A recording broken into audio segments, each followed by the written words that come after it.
Job consultancy agency کے خلاف احتجاج کیا. احتجاجی نوجوانوں نے الزام لگایا کہ مذکورہ جاب کنسلٹنسی نے انہیں دھوکہ دیا ہے اور ان کی رقم واپس نہیں لوٹا رہی ہے. ہم نے اپلائی کیا ہوا تھا گلف HR سولوشن حیدرپورہ میں. جو کمپنی ہمیں کویت کے لیے، دبئی کے لیے، باہر کی فارن کنٹری میں ہمیں جاب پرووائڈ کرتی ہے. تو اس کے پاس ہم نے آج سے پہلے کسی آدھے بندو 2018 میں پیسے بھرے ہوئے ہیں. 8-9 مطلب مہینے ہو گئے ہیں پورے، جس کو مطلب ہم نے آج جب ہم اس کے پاس گئے وہ کبھی ہمیں ایک ڈیٹ بتا رہا ہے، کبھی دوسری ڈیٹ بتا رہا ہے. اسی طرح سے کرتے کرتے اس کو کم از کم زیادہ سے زیادہ 8-9 مہینے ہو چکے ہیں.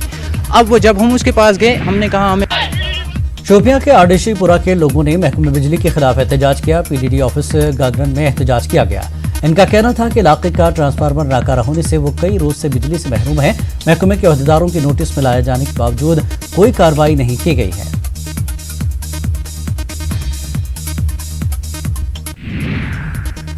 محکمہ دیہی ترقیات کے مرکزی سیکرٹری امرجیت سنگھ نے ویڈیو کانفرنس کے ذریعے بارہمولہ میں ترقیاتی کاموں کے بارے میں جانکاری حاصل کی. ٹرانسفارمیشن آف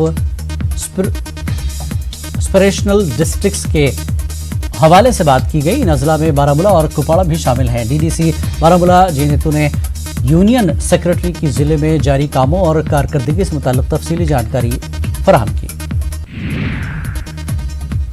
گاندربل میں ٹرانسپورٹ ڈپارٹمنٹ کی جانب سے مہم چلائی گئی اور ٹریفک قواعد کی خلاف ورزی کرنے والوں پر جرمانے عائد کیے گئے. ARTO گاندربل نے ٹریفک پولیس کی مدد سے کئی مسافر گاڑیوں پر جرمانے عائد کیے اور اوور لوڈنگ اور بے دھڑک گاڑی چلانے والوں کی گاڑیوں کو ضبط کر لیا گیا. ڈرائیور کی لاپرواہی کی وجہ سے ہو رہے سڑک حادثات کے تناظر میں یہ مہم چلائی گئی. گاندربل کے باکورہ علاقے میں ایک مذہبی تنظیم کی جانب سے منشیات کی روک تھام کے موضوع پر ایک سیمینار منعقد کیا گیا. ضلع افسران، مختلف اسکولوں کے طلباء اور مقامی افراد نے سیمینار میں شرکت کی. مقررین نے سرپرستوں پر زور دیا کہ وہ اپنے بچوں کی حرکات و سکنات پر نظر رکھیں اور انہیں منشیات کی لعنت سے بچائیں. ضلع انتظامیہ پلوامہ کی جانب سے پنچایتی سطح پر انڈور کھیلوں کا آغاز ہوا ہے. یوتھ سروس اینڈ سپورٹس محکمے کے ذریعے چیس اور کیرم مقابلہ منعقد کیے گئے. لگ بھگ 7,000 کے قریب طلباء و طالبات شرکت کر رہے ہیں. لداخ ڈانس اکیڈمی لیہ میں ڈانس کی تربیتی کلاسز سے اختتام پذیر ہو گئی ہیں. تقریباً 150 طلباء نے ڈانس کی ٹریننگ حاصل کی. مشہور ڈانسرز ریان اور سندیپ نے تربیت فراہم کی.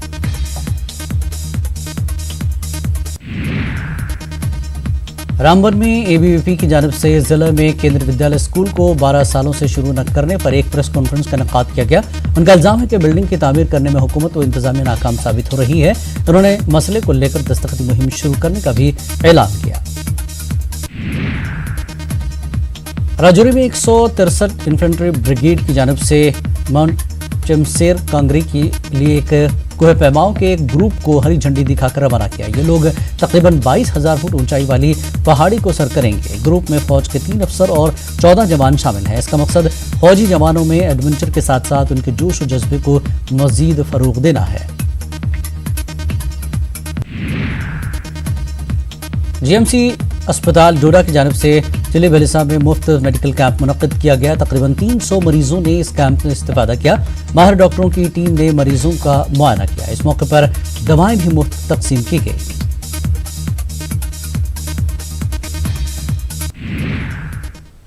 ناظرین، کشمیر نیوز میں وقت ہو گیا ہے خاص پیشکش دوگر خبرہ کا.